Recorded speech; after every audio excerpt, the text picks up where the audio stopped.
Kalian dulu pasti pernah belajar tabel periodik kan? Kalau kita lihat, kesannya semua unsur itu setara. Sama-sama punya nama, sama-sama punya nomor, sama-sama resmi. Tapi sebenarnya nggak gitu loh. Ada unsur yang sering kita dengar, ada yang cuman lewat di buku.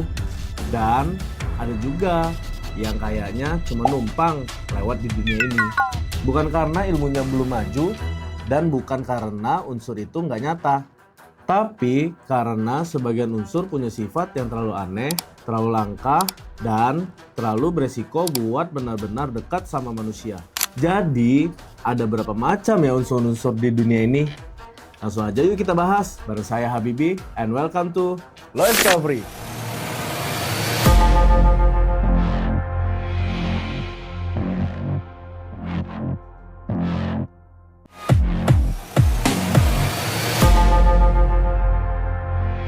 Kalian udah pernah dengar belum tentang gallium? Gallium itu logam yang kalau kita lihat sekilas nggak ada yang aneh. Padat, mengkilap, kayak logam biasa. Tapi begitu kita pegang, dia meleleh di tangan kita sendiri. Tanpa api, tanpa reaksi yang aneh, cuma panas tubuh manusia. Yang bikin makin menarik, gallium itu berguna banget loh. Biasanya dipakai di chip komputer, LED, panel surya, radar, sampai teknologi luar angkasa. Kalau disederhanakan, gallium itu kayak silikon versi lebih sensitif dan presisi. Kalau gallium bikin kita bingung karena sifatnya, unsur berikut ini bikin orang salah paham hanya karena penampilannya. Namanya bismut. Anyway, koreksi ya kalau salah. Bismut sering disangka logam beracun. Warnanya pelangi, kristalnya tajam dan aneh. Kelihatannya kayak sesuatu yang seharusnya dijauhi, padahal kenyataannya justru kebalik. Bismut adalah salah satu logam berat paling aman buat manusia. Biasa dipakai di obat MAH, obat diare, kosmetik, dan dunia farmasi lainnya. Warna pelanginya sebenarnya bukan racun, dan bukan reaksi kimia, cuma permainan cahaya. Selanjutnya, kalian pasti belum pernah dengar unsur bernama enstenium, yang bisa dibilang unsur yang dijauhkan oleh manusia. Enstenium nggak ditemukan di tambang dan nggak juga muncul di alam bebas. Dia lahir dari debu ledakan bom nuklir. Sejak awal kemunculannya, unsur ini nggak pernah jadi milik publik. Fungsinya di kehidupan sehari-hari hampir tidak ada. Enstenium cuma dipakai buat riset nuklir dan menciptakan unsur super berat lainnya. Kalau disederhanain, enstenium bukan alat, tapi bahan mentah eksperimen. Dan yang penting diketahui, enstenium tidak meledak. Bahaya sebenarnya adalah radiasinya. Dan disitulah kenapa bahaya bagi manusia. Tapi ada juga loh unsur yang bentuknya kecil, tapi energinya sangat besar. Namanya californium. Unsur yang jumlahnya di dunia ini nggak sampai 1 sendok teh, bukan karena langka di alam, tapi karena manusia hampir nggak pernah bisa membuatnya. Secara fisik, dia cuma potongan kecil material radioaktif. Nggak pernah bersinar, nggak meledak, kelihatannya biasa aja. Tapi di dalamnya, californium terus-menerus melepaskan neutron. Neutron ini punya satu kemampuan yang bikin ngeri, yaitu bisa memicu reaksi nuklir lainnya.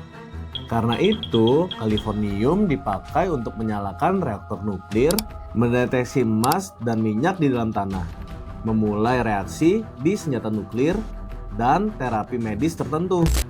1 mikrogram californium itu nilainya bisa miliaran rupiah loh. Bukan karena langka saja, tapi karena energinya terlalu besar untuk dimiliki sembarangan orang. Kalau californium jumlahnya setara dengan 1 sendok teh, yang terakhir ini adalah unsur yang hampir nggak pernah ada di dunia ini, yaitu astatin. Astatin adalah unsur alami paling langka di kerak bumi. Jumlah totalnya di seluruh planet bahkan nggak pernah sampai 1 gram dalam waktu yang sama. Dia mirip halogen seperti iodin, tapi di saat yang sama menunjukkan perilaku logam. Seolah-olah dia sendiri belum memutuskan mau jadi apa. Saat ini, astatin cuma diteliti secara eksperimental untuk terapi kanker.